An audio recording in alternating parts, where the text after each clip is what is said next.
together over the week, but it's really, really a pleasure to shake hands and say hello. Good morning. Today we have from the Public Campaign Finance Board a rather hopefully concise meeting. We don't have any action items on the list, and so we just wanted to bring people up to speed. I believe forgive me, have I, as my want, have I forgotten to adopt the prior minutes? As I do every single meeting. So before I give a concise summary of our activities over the last couple of days and a little bit broader view, do I hear a motion to adopt the minutes from our last meeting? So moved. Do I hear a second? Second. All in favor? Aye. Aye. Any opposed? With that, the motion carries. I wanted to take a moment to bring you up to speed on some of our activities over the last few months, since our last meeting. But many of those activities can be captured, in fact, it can be in some ways distilled to our activities over the commissioners' meeting over the last couple of days. Not because they are the bulk of what we've done, but because they have represented a focus on the things that are pressing in front of the Public Campaign Finance Board. So as many of you know, yesterday morning, Commissioner Kolb and I had a chance to address the collected commissioners from around the state of New York to discuss the Public Campaign Finance Board. We took that opportunity as critical because part of what we do, of course, is to serve as ambassadors and translators for the program. So it was an opportunity to put the program, it's not just its logistical shape, not just its details, but in fact its motivation and heartbeat in front of so many commissioners who had questions, who wanted to understand what the point of the program was, to talk about its structure, the way it's tiered, the thresholds, the matching funds, but also to talk about what it aims at. That is the expansion of democracy, the ability of people to run from their kitchen table to sell their ideas to their constituents, and for new people to enter office. Just as importantly, its power and ability to allow currently elected officials to be more responsive to their constituents, to hopefully spend less time with massive fundraisers and instead listening to the ear of the people they represent. And so that was our first and most public project in the morning. That was followed by a series of meetings in various legislative offices in the Capitol. We had the opportunity to meet with key members of the elections committees. Assemblywoman Latrice Walker was our first meeting, for example. She was remarkably generous with her time, wanted to delve into the details of the program. I should say, at every step I was shepherded by my two most trusted, Sean Kauser and Nick Carniena, as always, babysat me. They were there to explain every detail. They were there to go over the regulations of the program in great detail and to reinforce the most important messages we had. We followed that meeting with a remarkably productive meeting at the Majority Leader's office, including the Majority Leader, her Chief of Staff, and her counsel, where she expressed her unmitigated support. We went over many of the things that have gone well. I think one of the problems with these meetings is we're often talking about our challenges, but we got to go over many things we did well. We also got to meet with the Speaker's office as well. I will not go on and on. Many of us in this room understand the things that we've been discussing for months, but the two, I would say, overwhelming notes on which we hit on every meeting, the two notes that you've heard us discuss over and over, the pressing urgency with which we need to build out the guts of the program, that is to say the software and the intake and procurement, the things that will be the back end of the program that makes it work every day. We have a plan to make this program a success. Indeed, it is no exaggeration to say that we have, so to speak, calendared from December 2024 back every month, every week, every day, so that we know what we have to do tomorrow to make December 2024 a success. And that means the work is pressing. The work is pressing. And so we made clear to legislative leaders why it is that we needed their support in order to make sure that our first plans, the ability to take in this information manually, to keep it stored, keep it safe, but then eventually to turn this into an automated system that is seamless and plausible for what will be the largest public campaign finance program in the country, is so urgent. The second thing on which we press them were our physical needs.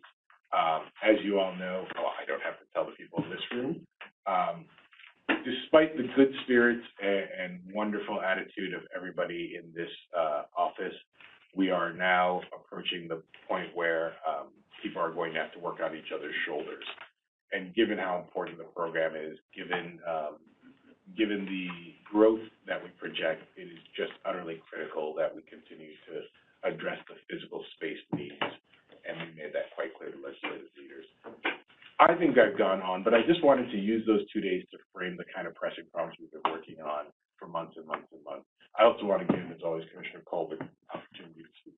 No, I'm actually good. I'm hoping that they can assist with the helping with OGS and budget, as well as processing the individuals we want to hire, and obviously the financial side as well. So it's been two major bottlenecks that everybody's been dealing with, and hopefully they maybe can lend a little hand and make a phone call to the second floor of the governor's office and see if we can get the state agencies to move a little bit faster than what they've done so far. That's right. And I think what we do know is that when there's a political will, it can be done. It really can be done. Nonetheless, I want to end on the positive note. Like I said, I cannot express my admiration enough for the relentless energy and work of this team. The time I get to spend with them, their professionalism, their precision, their dedication, the times I spend having things translated from our expanded partners to sit in a presentation with NICE-Tech as we're thinking about who can meet our goals, our technology goals. There's just a tremendous amount of work that everyday voters don't see. And with any luck, they will never see it because it'll be seamless. And so I think the team deserves a great deal of credit for that. And every now and then we should end on a positive note.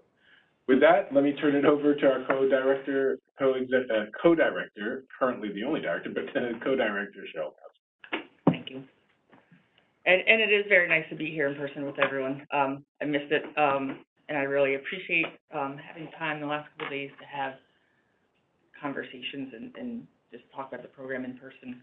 And everything we have done, to your point, and everything that we've been working on, it really is a testament to everyone in the agency and our staff and other staffs who help us.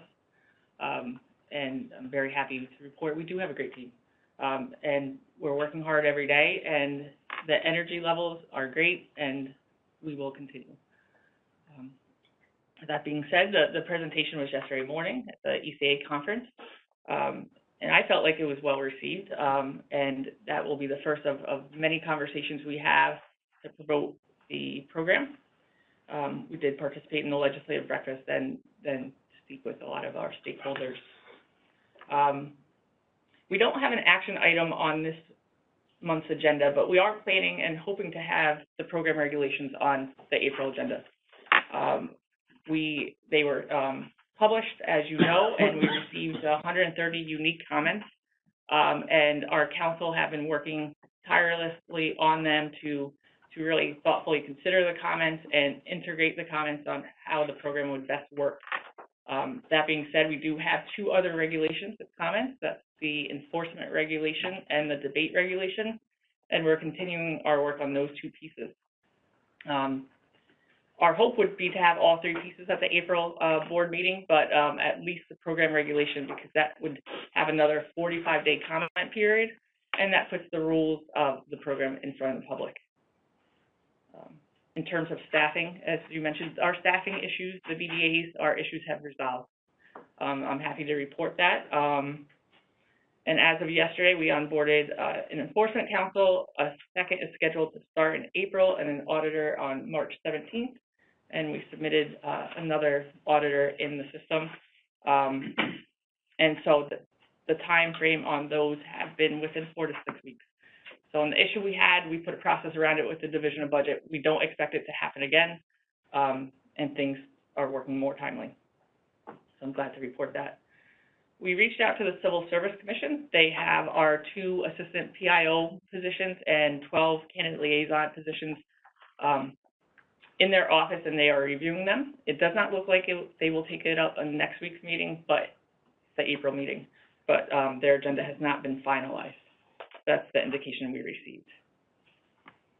We've had a number of conversations internally with our counsel's office and compliance on the interaction between the units. The training unit and compliance has been great. They are now working with the 4 PCFB trainers and working hard, but they have also trained everyone we onboarded, and we're onboarding new employees, and they train everybody in campaign finance and compliance, and it's a very large lift.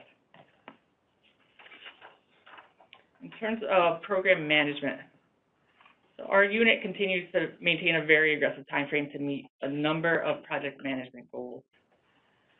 And what makes our time frame aggressive is that we need to procure software applications to receive, validate, track, and process public fund payments in 2022 for the 2024 election cycle. So to achieve this, we have completed our high-level workflows.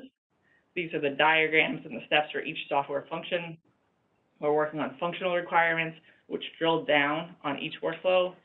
Those are items that discuss automation, who performs what function, and are very detailed in nature.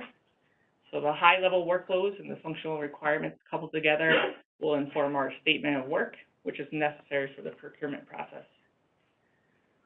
We continue to hold weekly senior executive meetings with our co-executive directors, NISTEC, ITU, and PCFB staff. Since our last meeting, we held 7 whiteboard sessions to determine how the PCFB software applications will coexist with the electronic filing system in a manual process for a period of time. That's our default until we have functioning software. We are prioritizing what functionality will be needed and when, working back in 2024.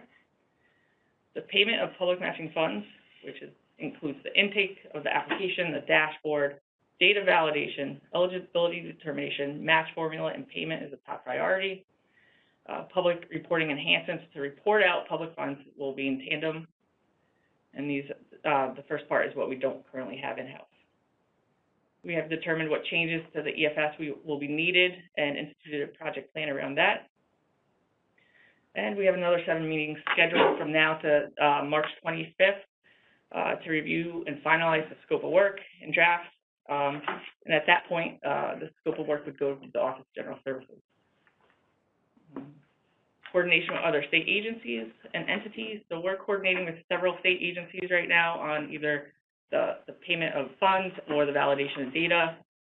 On March 11th, we'll meet with JCOPE to coordinate on the validation of a contributor as a lobbyist. We'll be reaching out to the New York City Lobbying Bureau to have that same functionality. We've met with the Office of State Comptroller, received feedback on our high-level workflows and business requirements, and set up another meeting with the Comptroller's Office and the statewide financial system for next week to work on the regulation and the actual procedure for how we enter the fund and it's paid. And then I'll discuss the other meetings we have a little later in my unit report. Outreach efforts include meeting with the Suffolk County Campaign Finance Board.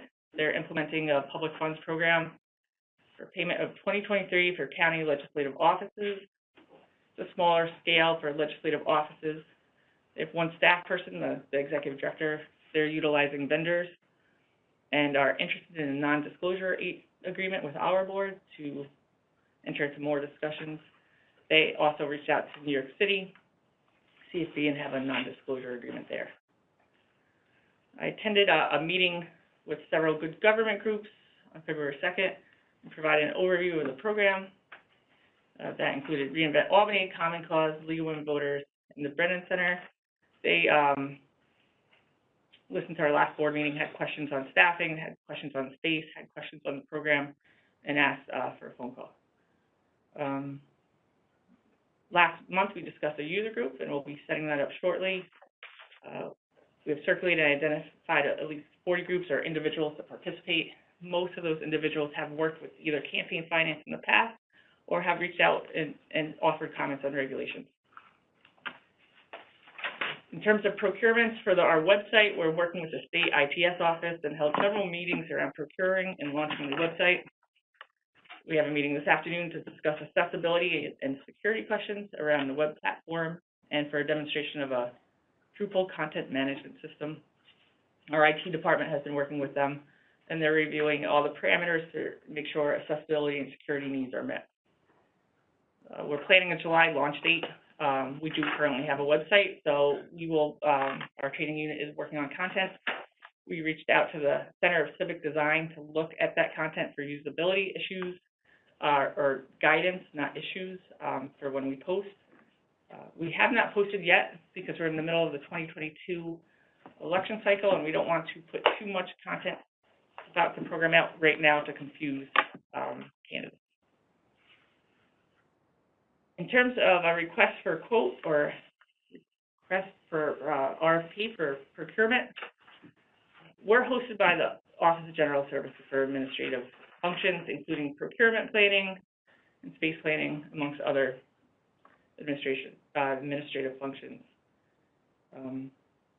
We have had several meetings at OGS on tasks for centralized contracts and for the RFP. We had provided an engagement letter to them. We met in December and twice in January to determine what would be the proper path, a centralized contract or an RFP. And we had several questions around it. NITEC listed they're advising us, and they provided a list of questions about different laws on centralized contracts and surrounding questions on how programming is defined. And the interactions have been good, but we haven't gotten far. We haven't actually gotten far in which path we can go. So that reset on February 8th, where we had a meeting with Commissioner Moy in the Office of General Services. At that meeting, she was actually confirmed. So it was her first meeting of her tenure at the Office of General Services. She had her senior staff on the call. We talked about both procurement and we talked about space planning. And she made a commitment that the State Board and Public Campaign Finance Board is a very important client agency of hers, and that she would like biweekly meetings to first review what the plans have been for procurement and space planning, where we need to be, and how to get there. So we have a meeting later today with her office, the Division of Budget, and ITS on space planning, but also next week on procurement.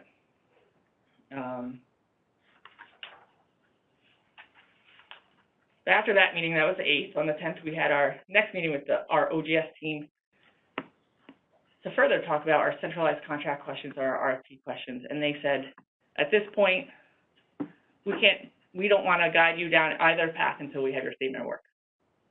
So we know that they are looking at our needs right now, and we have a meeting today, we have a meeting next week. So knowing that we have to have a statement of work, we have been working towards that, and we'll have one to them around March 25th is our goal. So we have to make headway there. Let's see, space planning. So on February 7th, there was an article by Bridget Bergen of the Gothamist, and it covered our last board meeting. And it was titled Space, the Bureaucratic Frontier Threatening the State's New Public Campaign Finance Board. And it gave an overview of our concerns and our space planning needs. And as I said, the next day we met with Commissioner Moy. And she made a commitment to have biweekly meetings until there's a resolution, a commitment to better communication, and a better cost estimate. And I don't know if you or Kristen want to weigh in on space planning. Just briefly on that, I mean, we did start, we have been moving forward because they're installing our data cables as we speak in the space down on the first floor and the third floor. So we expect that to be completed in the next week to 10 days, if not sooner. They were working on it literally yesterday, so it's starting to come together. The long-range plan is a little further behind, but at least our immediate space needs will be addressed within the next month.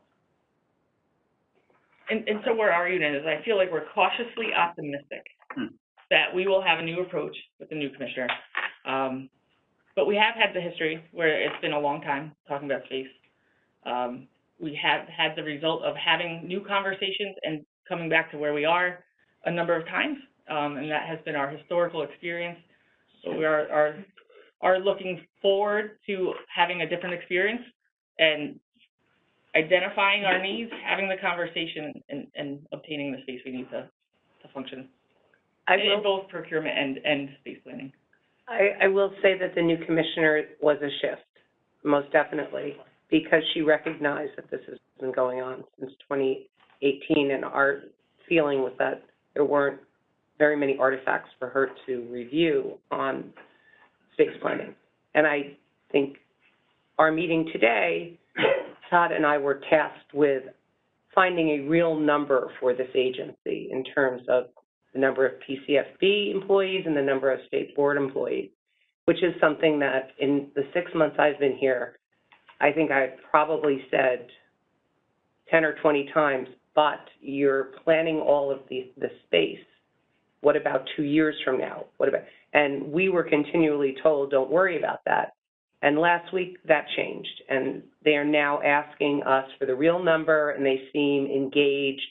And I think the communication was also not happening to the Division of Budget, who's now has also been advocating for us, as did the Chamber. The Chamber absolutely advocated for the space on the first floor to move forward apart from the rest of the project. There's no reason for our space that we need right now to be tied to that larger construction. So I agree, cautiously optimistic is a good way to characterize where we are right now. Todd or Bob, do you have anything to add? No, I don't. It's very thorough. Good report. So let me just ask, this issue, whether you're going to issue an RFP or go off a state contract, is dependent on this document you're going to create by March 25th? So we need a statement of work for either path, for centralized contracts. Do we have a preference? Do we have a way that will be faster, that would be better? Do we have a preference to which way to go? In our review, so we have been looking, we started early on looking at different procurement options. There's 4 in the state finance law. We looked at, is there already software out there that we can use, and determined there's not. So we narrowed it down to both either centralized contracts or the RFP. From our indications and our experience at the board, an RFP is more transparent, and we would bid it, and we would have people come and give demonstrations and evaluate it and have software. And we would like that to be done 2022, to have the selection signed, the vendor on, starting work in January 2023. Centralized contracts, that's where the state leverages buying power to have people on state contracts, and you can go and say, I want this service, it's unique because you have to build it. So there are different lots that they have on contract, and our NITEC partners have been fantastic because they've had experience here, and they are experts in centralized contracts, and we have had issues historically at the state board with pursuing a centralized contract and realizing that the lot limits the amount of programming that can be done on software, or you can't obtain PBITs, which are people who are IT, project-based IT managers, to support that. And it's very difficult to get the PBITs and the centralized contract with software and build a project. So ideally, in a perfect world, it would be to hire and get the software application and have them build it for us. This is how we want to build it. We did all the statement, all the high-level workflows. This is how it should work, rather than have a fragmented approach. I think it's so customized, really. Well, the centralized contract will save you a little bit of time because you don't need the controller or the AG's approval. The contracts have already been approved. So that could save you 2 months on the back end. But the schedule for us is still going to be approximately the same. We have the statement of work either way. For the centralized contract, you'd end up probably doing a version of a mini bid of those that are already on the contract that can provide the services. So you'd have a bidding process either way, which would take us through, so we'd release that sometime in April. They would respond somewhere in the summer. We're still making the same choice, approximately the same time in fall, with a contract by the end of the year. Just Cheryl, it's either path gets us to the same result. We don't really care which one. We want the one that gets us the vendor that will do the project the best that we can do. We're willing to go either way. But on the centralized contract, that doesn't mean that whoever we have a centralized contract with the state, doesn't mean they have the best capabilities.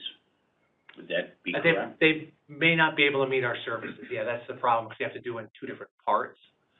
So that's why, you know, if I had to guess, I don't see us being able to fit into that. But we're doing the same amount of work to do either way, so nothing is lost by doing what we're doing. They've already got the first parts of the statement of work done, which we need to review. We just got that yesterday. You know, from Nice Tech, which we will send over to OGS, and they'll start reviewing that. And then I really want to get this out in April. That's what our hope is. That's why we targeted by having our work done by the end of March and ready to hit the street sometime in April. Really can't say enough about the work the whole team has done, because they really have done the business requirements, the functional requirements, the high-level workflows. So a lot of that work for the statement of work has been going on for the past 6 months. And while, you know, we are concerned about the programming aspect. Does the centralized contract really limit us in how we can create what has to be a very customized application? Yeah, I was going to say, I think your last point's exactly the right one. At the end of the day, to save weeks and then build a system that is clunky, or, I mean, to put out something, we all know that the opportunity for this program is to be, quite frankly, a model for the nation. And so for it to be haphazard or clunky, just so we could shave off a week or two, it would not be a success. And I should say the team didn't come to this decision casually. As we discussed in prior meetings, they have visited lots of other states. They've looked at models all across the country, all across the state. They've looked at models large and small. Had there been a off-the-rack solution that we could have easily customized, we had no desire to reinvent the wheel. But there's nothing that would serve a program of this magnitude, and that's why we would rather make sure we get it right than ever so slightly faster. And echo explicitly, what are the differences, say, with the New York City Campaign Finance Program, and why their system would not work for us? So, I mean, I can turn it over to Cheryl. I can go over the high level, but what? Okay. So we did do a comparative analysis of other states, and New York City Campaign Finance Board is the leader right now. They are the model. When you think of public campaign finance, you look towards New York City. So that was a first call. It should be noted that New York City alone has over 150 million, did it pay out? Or it's over that,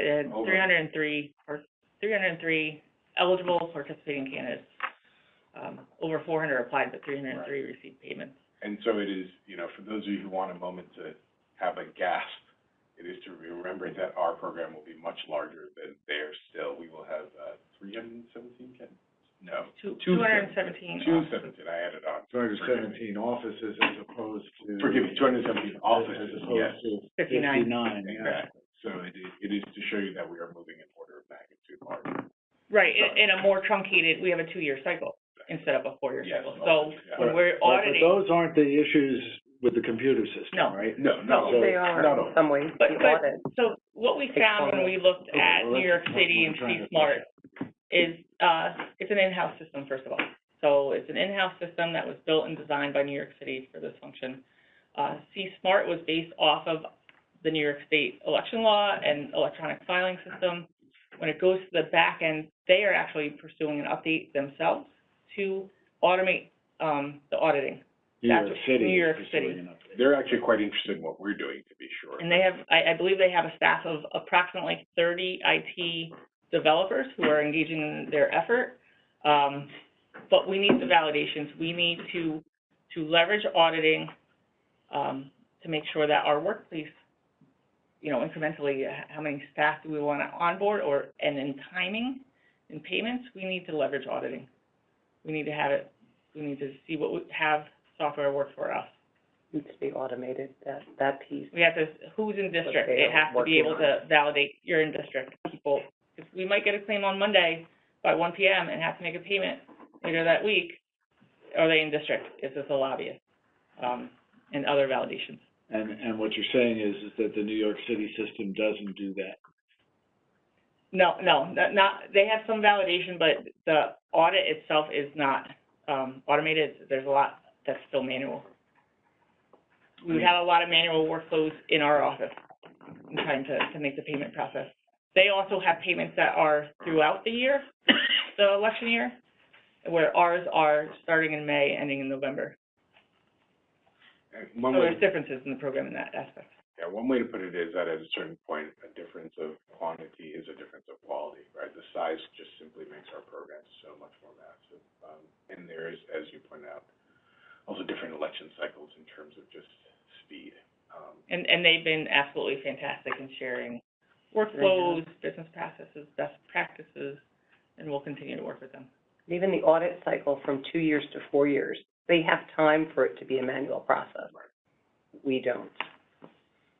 We will be in the post-election audit cycle for candidates as candidates are entering a new cycle.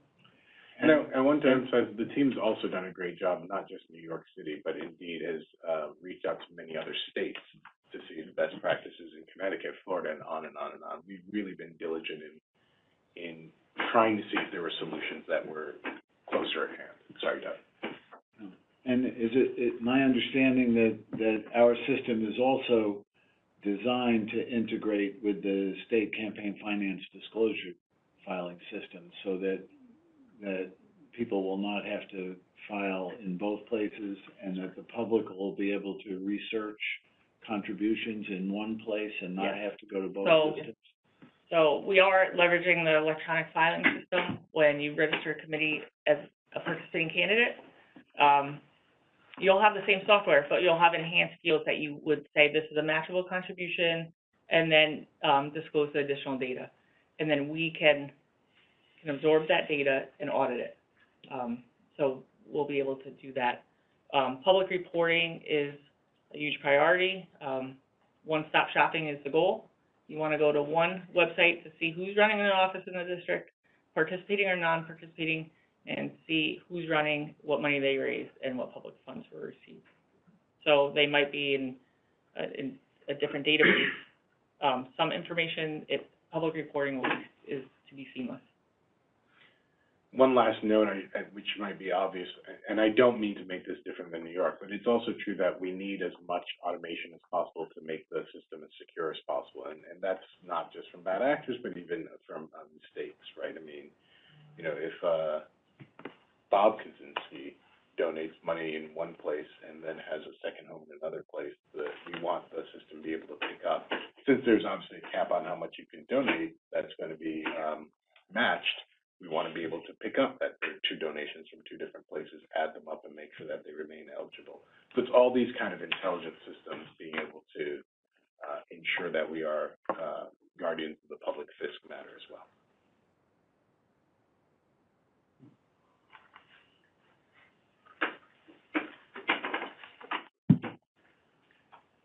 Any other questions?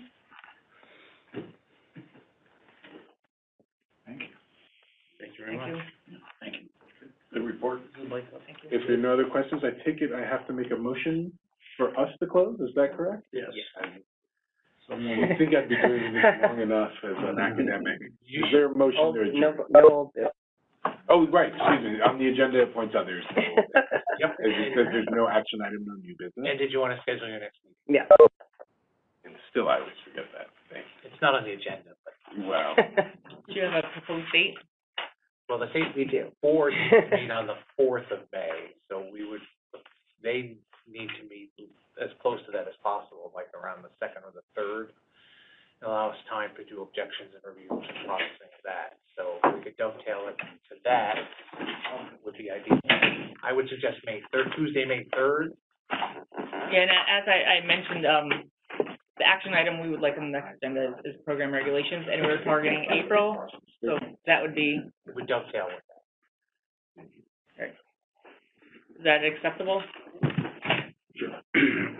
Forgive me one more. So, one date that was proposed was May 4th, and we were. May 3rd. May 3rd. But we just wanted to make, one of the action items that is a priority is the program regulations, and I mentioned April, but if May 3rd is acceptable, then. Well, that's on the state board, definitely. We have to certify May 4th, so. We'd like just a day there. Yeah. Yeah. Nothing on my calendar. Shall we calendar? I am not available on the 4th. Not the third? May 4th? 3rd. May 3rd. I have an arbitration in Cyprus.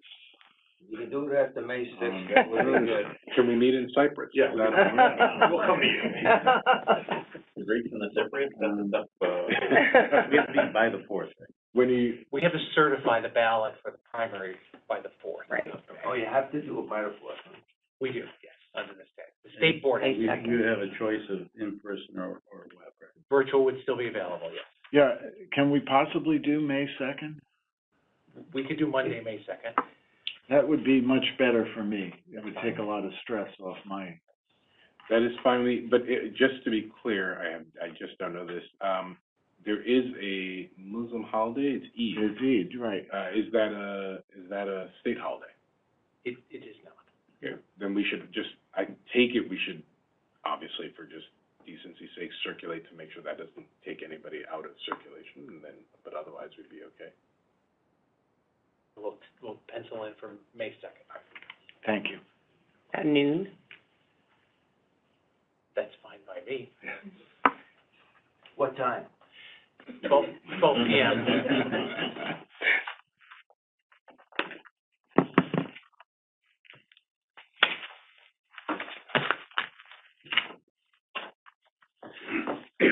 Right, with that, very helpful, sadly, consistently needed reminder to me, I appreciate it.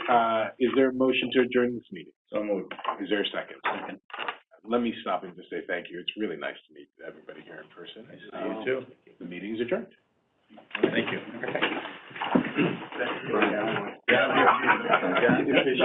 Can we do your photo? They're all here. By the way, I'm very, We can.